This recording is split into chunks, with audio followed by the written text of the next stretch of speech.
Hi, I just wanted to come on and just give a little message of just some wisdom and some support and encouraging words for after I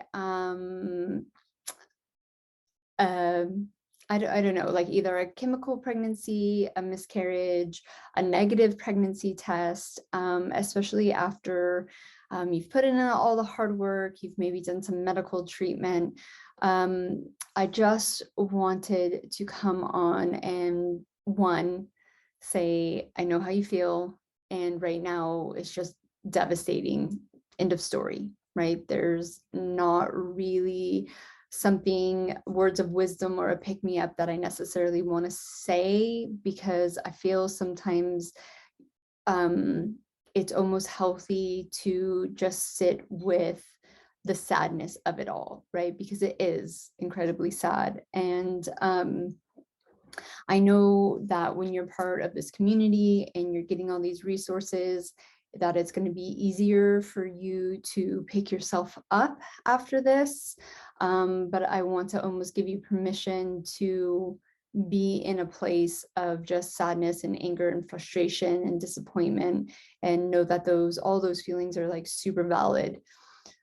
Also, I wanted to say that take care of yourself physically and mentally, because especially if you've gotten a positive result, even if it was really early on, your body is in a different place than it might have been if it was just a negative result really early. Even just those like few days, they make a dramatic difference, because your hormones actually like double. They're like so intense in those early stages. So it's really important not to just overdo it physically, and give yourself time mentally to really just take in everything that has happened. I know that sometimes we're concerned that within that week of like becoming pregnant, that maybe we did something to cause the miscarriage. And I'm here to confidently say that that's actually not really possible unless there was like a major blow to your uterus. What like really happens is that it's really written in the stars, and it's written in your body. So as we know, it takes 3 months for egg quality and sperm quality. So that is really dictated 3 months ago. And if there is a problem with your physical body, whether that be the uterine lining or the natural killer cells or anything, like that, it doesn't just switch on and off like super quickly, right? So say for my instance, if it was the week that I got pregnant and I had some nightshades or even alcohol, depending where I am in my healing journey is dependent on how that might necessarily affect me. But it wasn't that one instance that tipped me over the edge of maybe not being able to keep the pregnancy because my natural killer cells went up. It doesn't work that way. It's more of a long-term journey. This like really happened to me, with my frozen embryo transfer, even being on like the immune suppressing drugs, the perfect diet, not drinking alcohol, getting sleep, having healthy embryos. I still had a very early miscarriage. It was really nothing more than a little bit of a heavier period, where 2 months later, getting pregnant with my second son, naturally, the week that I got pregnant or I was supposed to get my period, I was on a girls' weekend and I was not being healthy, either with the food or the drinking. So just because I did that during the week I got pregnant, it wasn't going to cascade into my natural killer cells just like revving up again because it was that one instance. So when you are in the week of like becoming pregnant and you feel like, okay, I'm going to maybe put down my guard a little. I have maybe a better knowledge about my food intolerances, so I'm not going to be so strict as I was before. Doing that doesn't create your body not being able to support the pregnancy. So I really want you to be able to take comfort in that, because I know, especially my first full-term pregnancy, I didn't have that. Like I was so worried and over obsessing over every little thing that I did, that the one thing, if I did this one thing, it was going to cause everything to come crumbling down. And that's just not how the body works.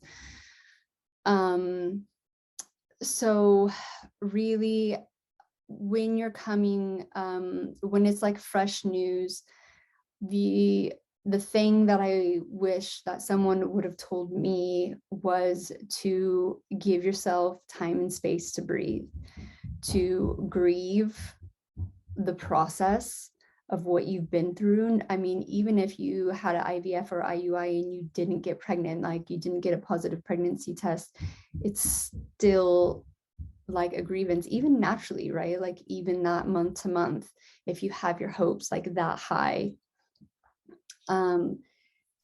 take time and just give yourself space. Find space to let the anger out, find space to let the sadness out. So, if you find yourself crying just dramatically all the time, let it happen. Don't hold that in. It's really, really important to, let that process happen.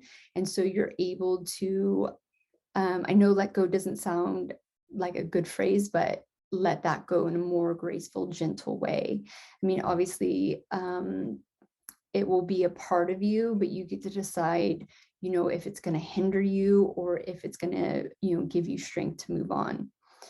I know for me, when I first got my very first positive pregnancy test, it was, I think, 5-6 years into my journey.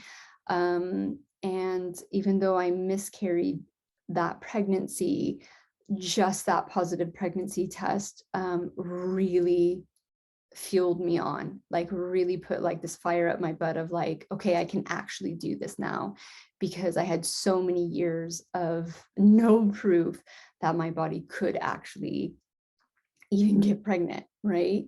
So even though that was sad and it was heartbreaking, I was at a good space where I did just give myself time to breathe. I mean, I think it was the first time I didn't Google anything or think like, well, what's the next test or anything like that.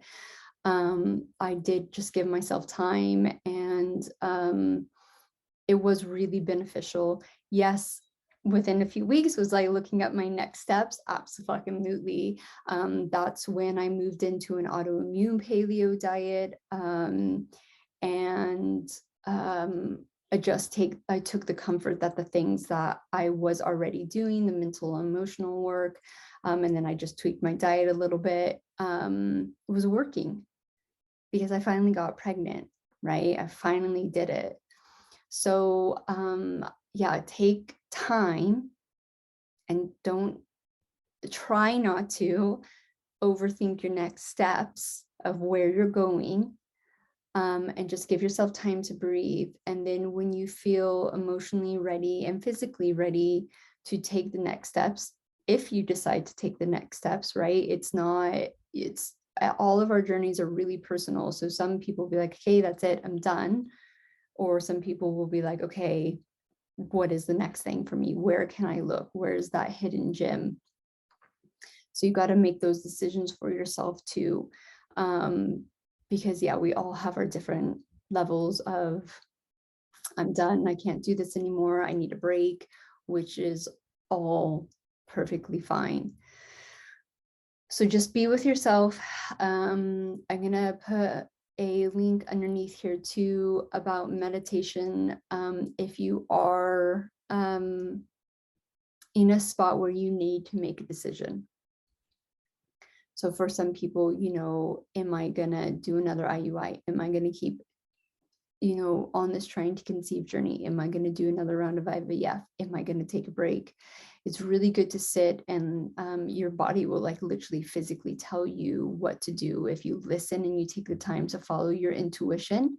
And this might not come right now, it might come in a few days, and just keep working with it of what should I do?